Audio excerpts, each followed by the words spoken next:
అందరికీ నమస్కారం. TG TET క్లాసెస్‌లో భాగంగా సైకాలజీలో ఈరోజు మనం జూసేది భాషాభివృద్ధిలో దృక్పథాలు. దీంట్లో బీఎఫ్ స్కిన్నర్ గురించి మనం ఈరోజు చూద్దాం. అమెరికాకు చెందిన బీఎఫ్ స్కిన్నర్ కార్యసాధక నిబంధన లేదా పరికరాత్మక నిబంధన లేదా యాంత్రిక నిబంధనను ప్రతిపాదించారు. సో, మన క్వెషన్ అడగవచ్చు. కార్యసాధక నిబంధనను ఎవరు ప్రతిపాదించారు అని. సో, ఆన్సర్ వచ్చేసి బీఎఫ్ స్కిన్నర్. లేదా బీఎఫ్ స్కిన్నర్ దేనిని ప్రతిపాదించారని క్వెషన్ రావచ్చు. సో, ఆన్సర్ వచ్చేసి కార్యసాధక నిబంధన అంటారు. లేదా పరికరాత్మక నిబంధన లేదా యాంత్రిక నిబంధన అని కూడా అంటారు. సో, ఇందులో బీఎఫ్ స్కిన్నర్ 2 ముఖ్య సూత్రాలు తెలిపారు. సో, ఒకటి సకారాత్మక పునర్బలనం. 2 నకారాత్మక పునర్బలనం. సకారాత్మక పునర్బలనం అంటే మంచి ఆలోచనలు. అంటే ఉదాహరణకు గనుక మనం చూస్తే ఎలుక మీట నొక్కినప్పుడు ఆహారం దొరికితే సకారాత్మక పునర్బలనం పొందును. అంటే మనకి ఈయన ఎక్స్‌పెరిమెంట్ జేస్తారు గదా! సో, ఇక్కడ ఎలుక వచ్చేసి మీట నొక్కినప్పుడు ఫుడ్ అనేది దొరికితే తనకు సకారాత్మక పునర్బలనం అనేది రీఇన్ఫోర్స్‌మెంట్ అనేది పొందుతుంది. అదే నకారాత్మక పునర్బలనం అంటే చెడు ఆలోచనలు. ఇక్కడ మీట నొక్కినప్పుడు విద్యుద్ఘాతానికి అంటే షాక్‌కి, ఎలక్ట్రిక్ షాక్‌కి గనుక లోనైతే అది నకారాత్మక పునర్బలనానికి దారి తీస్తుంది. సో, తను ఇంకా చెప్పింది ఏంటి అంటే, పిల్లలు ఖాళీ పాత్రల్లాంటి వారు అని చెప్పాడు. సో, ఈ పాయింట్ కూడా మనకు ఇంపార్టెంట్. అలాగే పిల్లలు మాట్లాడే మాటలను, తప్పులను పెద్దలు సవరించడం ద్వారా నేర్చుకుంటారని తెలిపాడు. అంటే ఇప్పుడు చిల్డ్రన్ ఉంటారు కదా! వాళ్ళేదైనా తప్పులు మాట్లాడితే, ఒకవేళ పెద్దలు, ఎల్డర్స్ వచ్చి దాన్ని గనుక ఆ మిస్టేక్‌ని వాళ్ళు కరెక్ట్ చేస్తే, దాని ద్వారా వాళ్ళు పిల్లలు నేర్చుకోవడం జరుగుతుంది.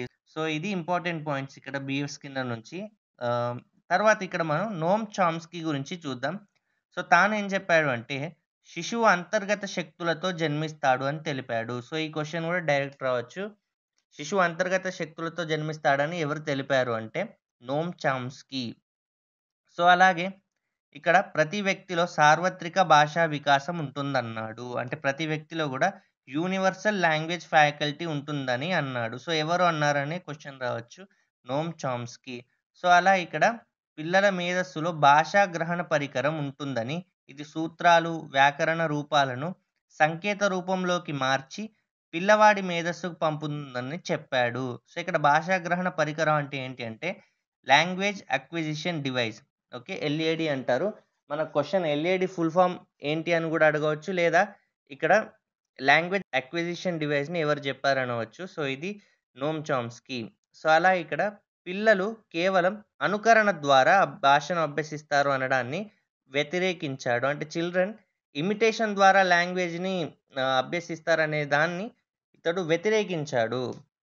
అలాగే వాక్యాలు వ్యాకరణంతో ఉన్నప్పటికి కూడా ఎలాంటి అర్థాన్ని ఇవ్వవు అని చెప్పాడు. ఇప్పుడు ఒక సెంటెన్స్ ఉందనుకోండి. అది గ్రామర్‌తోనే ఉందనుకోండి. అంటే ఏం మిస్టేక్స్ లేకుండా ఉన్నా గూడా కొన్ని ఎలాంటి అర్థాన్ని ఒక మీనింగ్‌ని ఇవ్వవు. అంటే ఇప్పుడు ఉదాహరణ జూస్తే రంగులేని ఆకుపచ్చ ఆలోచనలు కోపంతో నిద్రపోతున్నాయి. ఇది గ్రామటికల్‌గా ఎక్కడ గూడా మిస్టేక్ లేదు. కానీ అది ఏ మీనింగ్‌ని గూడా ఇవ్వట్లేదు గదా! అంటే రంగులేని ఆకుపచ్చ ఆలోచనలు అవి ఎందుకు కోపంతో నిద్రపోతాయంటే, గ్రామర్ పరంగా జూస్తే కరెక్ట్. కానీ మీనింగ్ అయితే ఏమి ఇస్తలేదు గాబట్టి, సో, ఇలా ఇవ్వవు అని అంటే ఈ వాక్యాలు వ్యాకరణంతో ఉన్నప్పటికి కూడా ఎలాంటి మీనింగ్‌ని, ఎలాంటి అర్థాన్ని ఇవ్వవని చెప్పాడు. సో, మనకి ఈరోజు ఇప్పుడు జూసిన దాంట్లో భాషాభివృద్ధిలో దృక్పథాలు. దీంట్లో బీఎఫ్ స్కిన్నర్ అలాగే నోమ్ చామ్స్కీ గురించి జూసాం. అంటే వెరీ ఇంపార్టెంట్ పాయింట్స్ జూసాం. మీరు టెక్స్ట్ బుక్ గూడా ఒకసారి చూడండి. సో, అలాగే ఈ వీడియో గనుక మీకు నచ్చినట్టయితే లైక్ చేయండి. ఇంకా ప్రిపేర్ అయ్యే వారికి షేర్ చేయండి. అలాగే ఇంకేమైనా డౌట్స్ ఉంటే కూడా కామెంట్ రూపంలో తెలియజేయండి. వంశీ కృష్ణ అకాడమీ ఛానెల్‌కి సబ్స్క్రైబ్ చేయండి. So, thanks for watching. Thank you so much.